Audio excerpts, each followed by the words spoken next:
Pro Group Management. Workers' comp that works for you.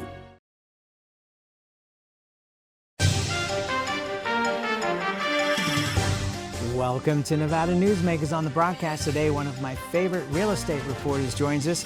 Eli Segall works for the Las Vegas Review-Journal and is here for the whole show on an all-new Nevada Newsmakers. Like a traditional handmade basket, retail is woven into the fabric of life in Nevada. From big box to mom and pop, retail supports our communities in countless ways. Jobs for the disabled, team uniforms for kids, help for the elderly, and so much more. Retail employs over 1 in 10 workers. Retail supports Nevada, and we support retail. RANNV.org. Rev it up during the $250,000 Cash and Wheels Guaranteed giveaways at Carson Valley Inn. Thousands in cash and free play every Thursday and Saturday. Drive away with a 2025 Ford Bronco or $45,000 guaranteed. Rev it up at the Carson Valley Inn. A power line is more than a power line. It's maintaining the bottom line for small businesses. It's keeping the assembly line moving for our workforce. For our brightest minds, it's meeting a deadline. It's on the front line with our heroes. And on the sidelines of the biggest games. It's a direct line to our loved ones. And it's a lifeline for the most vulnerable. There's a lot on the line. Meet Nevada Health Link, Nevada's official health insurance marketplace. Your link to savings, selection, free assistance, and name brand health insurance, where 90% of enrollees lower the cost of their monthly premium. Everyone deserves access to quality health coverage, no matter your income or family size. Visit NevadaHealthLink.com. A few minutes could save you hundreds of dollars per month.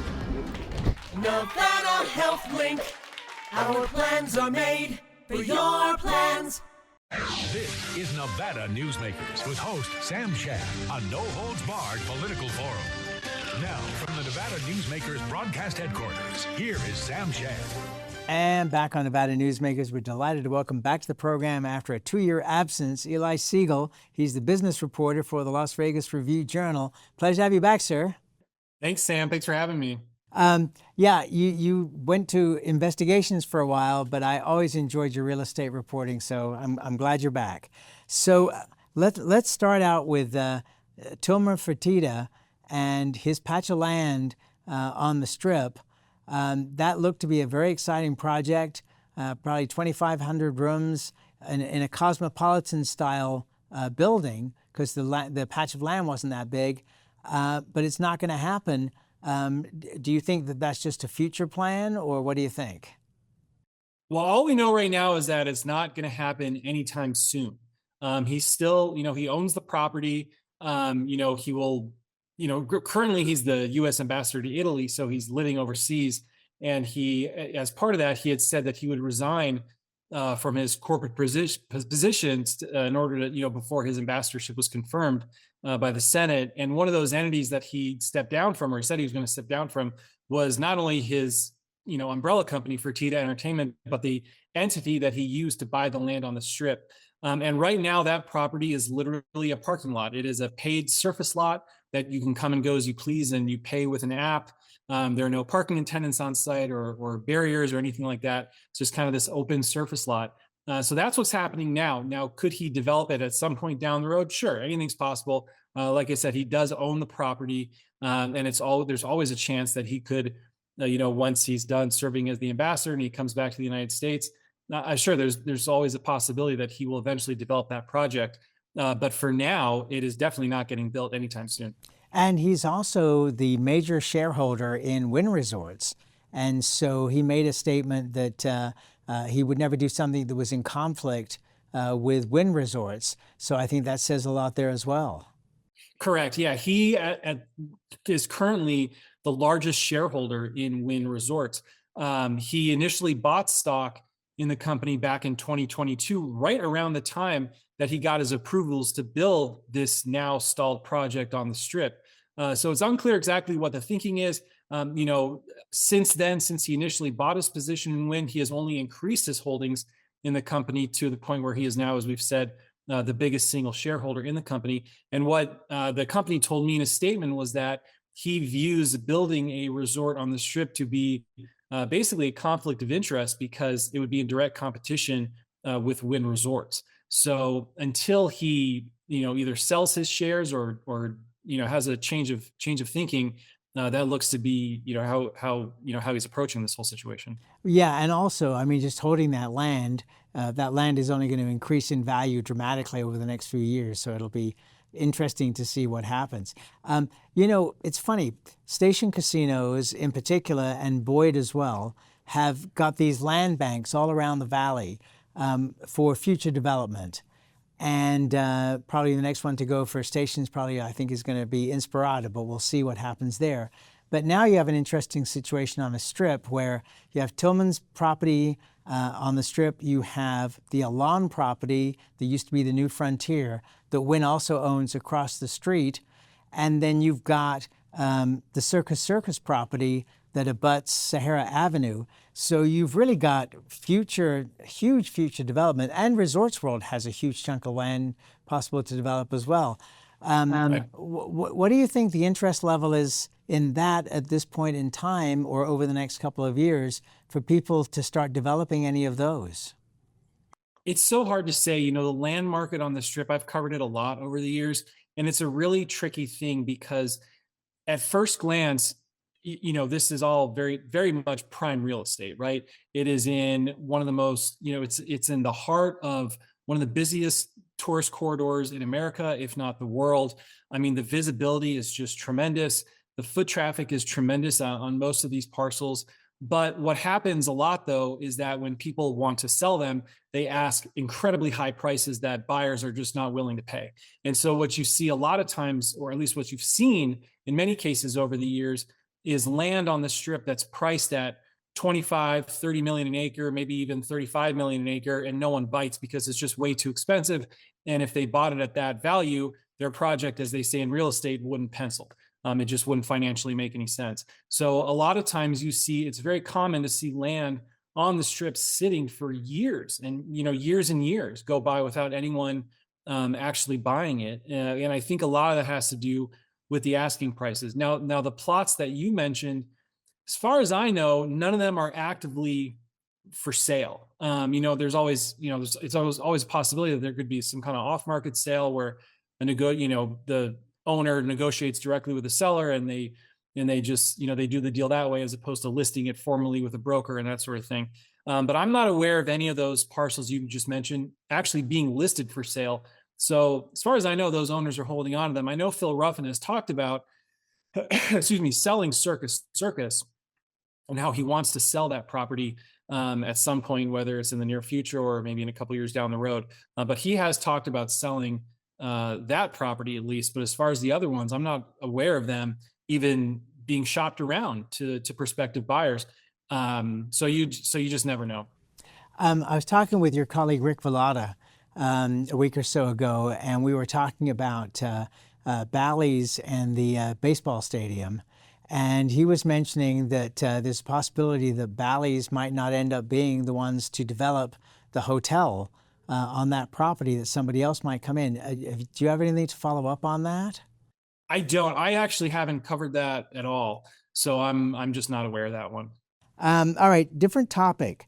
I was talking with somebody earlier on today, and they were telling me, we were talking about resort fees at the hotels and how everybody's cutting back on resort fees and making deals because things are slow, and there's a whole slew of negative publicity about the properties on the Strip making a lot of money on these various fees. So we all know about that. But what he mentioned was, and I'd not heard this at all, and I was wondering if you had, that there are apartment owners that are charging a form of resort fee for their apartments. Have you heard anything like that? No, I haven't. That could be maybe something to do with Airbnbs, where people list their units individually through the Airbnb platform. But no, I haven't heard of that. Now, are you hearing about how Airbnbs are doing at this point in Las Vegas? Not lately, no. I don't. There are Airbnbs in Las Vegas. A lot of them are downtown in the high-rise condo buildings over there. But on the Strip, there really aren't, I'm not aware of really all that many. Now, there are some, there are residential condo towers on and near the Strip. So I would not be surprised if people, list those units on Airbnb. But I've always been under the impression that, at least when it comes to the Strip itself or very close to the Strip, Airbnb is not all that prevalent, or at least is not nearly as prevalent as just traditional hotels or timeshare towers and that sort of thing. My impression has always been that Airbnbs are much more prevalent in downtown Las Vegas, which, as you know, is north of the Strip, and then in some of the other neighborhoods around Las Vegas, where people might rent out their house to people who come into town. Yeah, the major one that I'm aware of is the MGM Signature Suites. There are quite a few of those that you can rent as Airbnbs, but yeah, you're right. It's not the major thing. So in the last couple of years since you've been gone, Apex has taken off. I don't think it was your fault, but that really has turned around. And are you looking at more data centers coming out there at this point? And if so, how much power are they going to need? I don't know. I haven't heard much about data centers going into Apex. My impression so far is that most of the projects in Apex have been traditional, just kind of like warehouse distribution centers. Most of the data centers that we see are down in the Southwest Valley that are operated by Switch.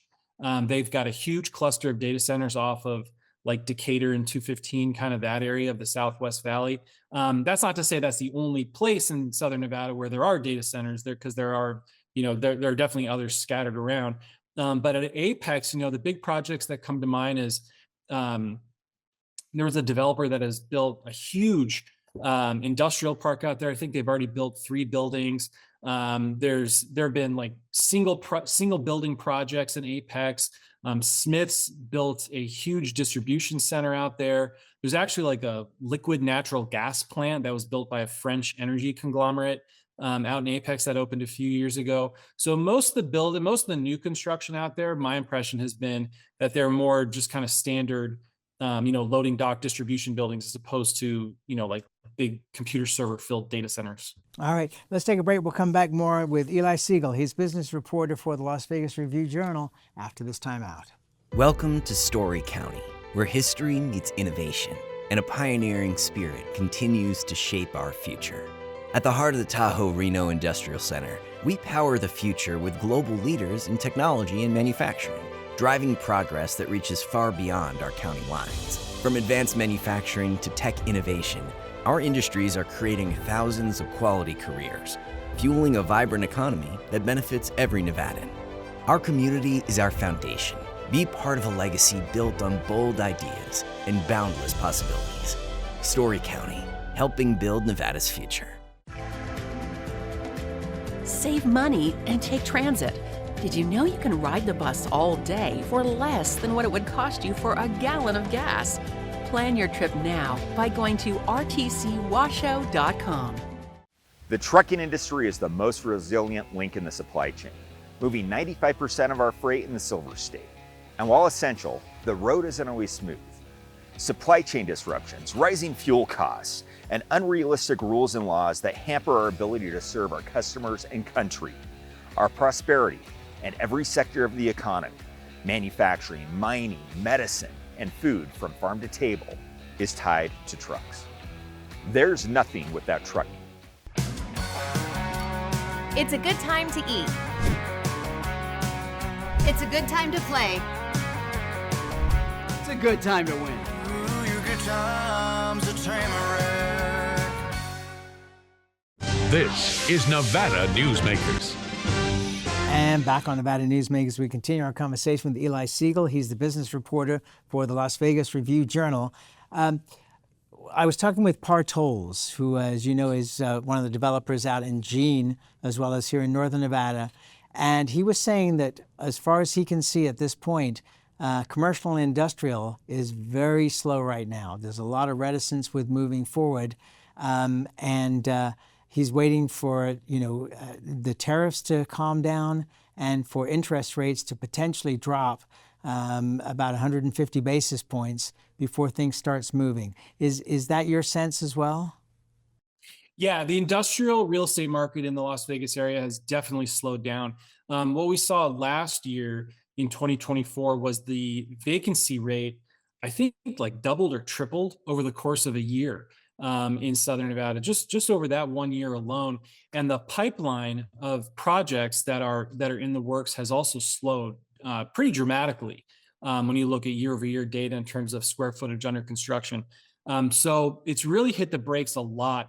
And I think a lot of that not only has to do with, the economic anxiety that Tolles mentioned, but also there was just a big surge of warehouse construction here in Southern Nevada. And I think, frankly, the demand is not at the pace that the construction was. And so what I've heard and what I've seen is that the pre-leasing for these projects has really slowed down a lot. And that's what has pushed the vacancy rate a lot higher, because you've got all this new inventory coming on the market, but the pre-leasing is not going, really all that fast. And so that's pushed the vacancy rate up quite a bit. And so, yeah, I wouldn't be surprised if there are other developers out there who are keeping an eye on tariffs, because, that news changes day to day, sometimes hour by hour, in terms of what the tariffs are going to be, or, which building materials could be affected by higher tariffs, or which are exempted. It's kind of tough to keep track of it all, frankly. But so I wouldn't be surprised if there are other people like Partols who are thinking the same thing.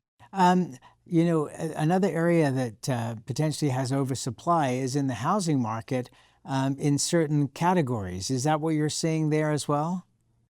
I think there's a little bit of that, maybe with apartments. From what I've seen, there definitely seems to be kind of a slowdown in the multifamily market out here in Southern Nevada. Like, just anecdotally, I've seen, a number of properties offering, leasing incentives and discounts and deals and that sort of thing to get prospective tenants. I'm sure there's always a segment of apartment landlords who have to do that, but it does seem like there are maybe quite a few buildings that are doing that right now in an attempt to get tenants inside their buildings. So that could also be a factor of timing. I talked to one developer about that, and he attributed that to frankly a timing issue, because again, like in the industrial market, you had a lot of developers building a lot of new apartment complexes here in Southern Nevada, all kind of around the same time, 2-3 years ago, when the housing market was just going wild coming out of COVID.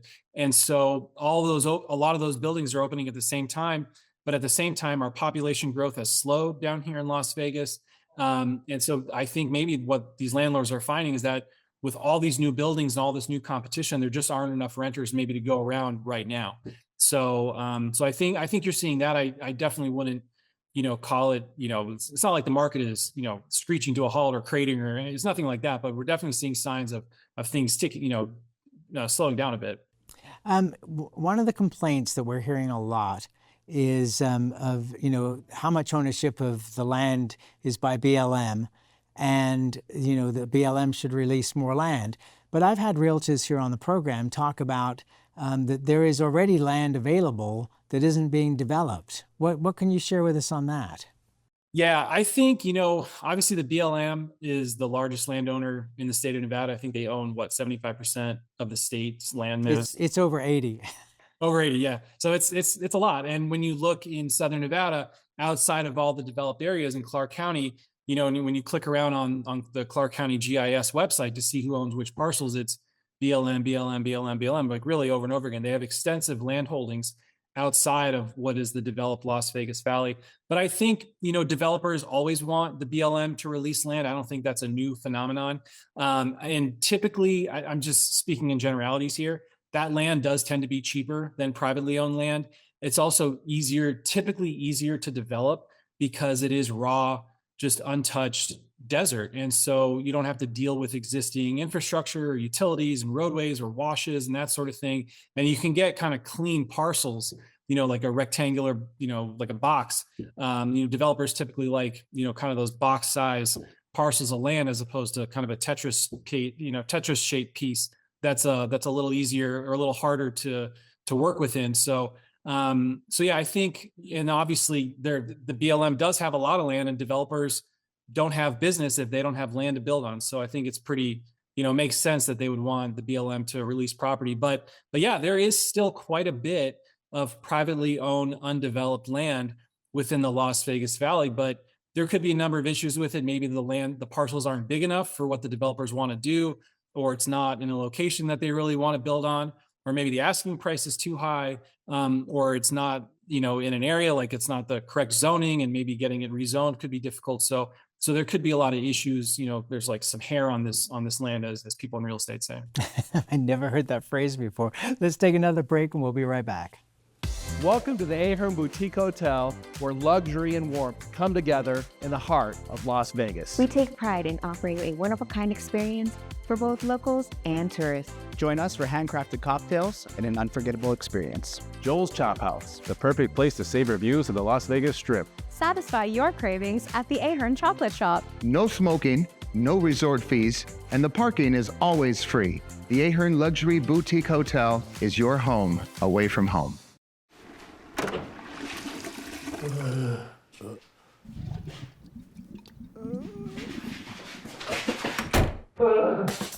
It happens. And when it does, there's UMC Quick Care. You're in trouble with the law. It's easy to think you'll lose everything, but there is hope. I'm attorney Orrin Johnson. Your first step is to hire a serious attorney with the experience to successfully navigate the legal system for you. Sometimes hope means addiction treatment instead of jail, and making sure you're treated fairly.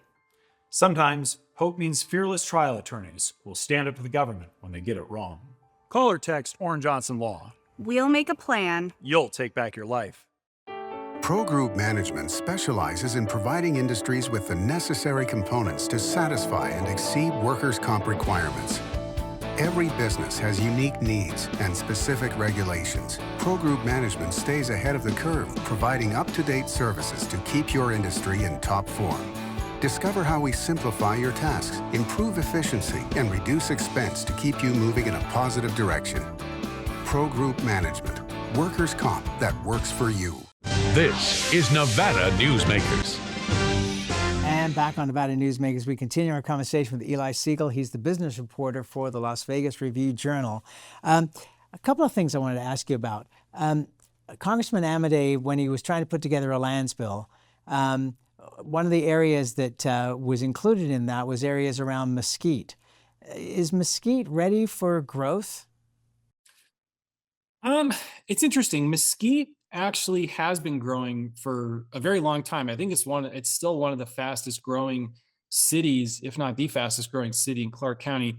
That being said, it's very small. I think it's maybe 25, 30,000 people, something like that. It's not, it could be bigger than that, but it's not a very large city population wise.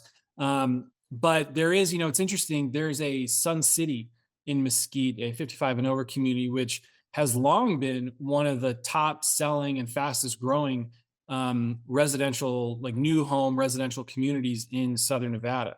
There are a lot of home sales out there. I think, Mesquite is a popular place for a lot of people, especially retirees, people who love to play golf. There are a lot of golf courses. That's one of the big draws out there. So yeah, I think, there could be interest in more people moving to Mesquite, but we're already seeing that happening. There already are a lot more people continually moving to Mesquite.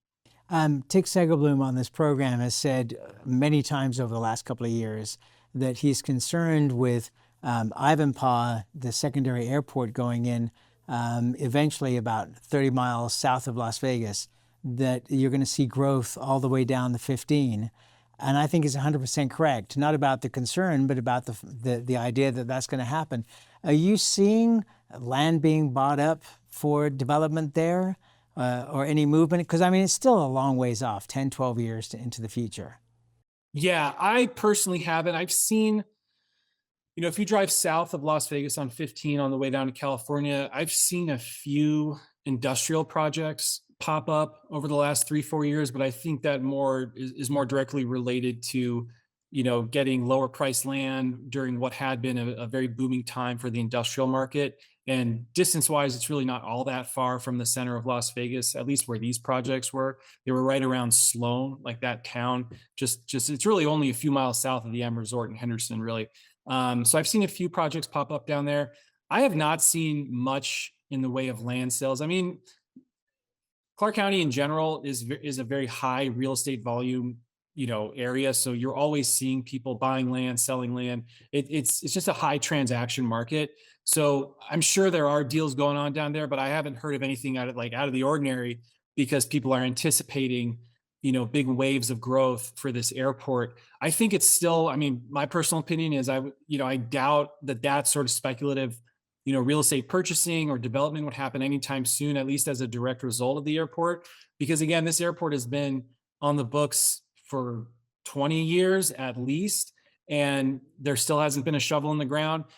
So I think people locally would probably want to see more concrete progress with that airport actually coming to reality and coming to fruition before any kind of real estate speculation takes place down there.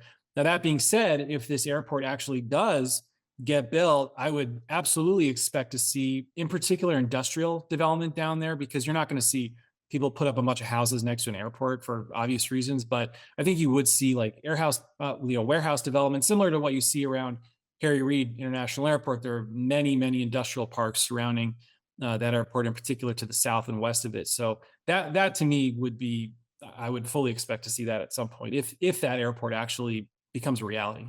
I'm going to make a bet with you here. That airport's going to be a reality. Hey, listen, I thank you for doing this as always, and great to have you back on this beat, and look forward to talking to you again, my friend. Yeah, thanks, Sam. Thanks for having me out. It was fun. Always a pleasure. Take care, and we'll be right back. Each day, the Children's Advocacy Alliance partners with leaders, legislators, and families across Nevada to improve children's health, education, economic well-being, and safety. We recognize Nevada will be no better than the state of its children. Be a part of this change. Be a supporter of the Children's Advocacy Alliance. For more information, go to caanv.org. Imagine a magical garden that feeds Carson City's hungry and homeless, teaches our high school students agriculture, creates hanging floral displays to beautify downtown, and yet charges nothing. It's not magic. It's the Greenhouse Project. It's real, it's growing, and it needs your help. Go online to carsоncitygreenhouse.org so together we can grow it forward. The Nevada Builders Alliance has been protecting the interests of the construction industry for over 50 years. Our programs save members thousands of dollars every year and allow them to provide much-needed benefits to their employees. Our industry also allows Nevada to grow. If you're thinking about a career in the construction industry, reach out. And if you haven't thought of a career in construction, what are you waiting for? We are the Nevada Builders Alliance. As you know, Reno is booming. Toll's development company is helping it grow with insightful design and development, building community with every project, adding beauty, adding excitement, emphasizing our shared humanity.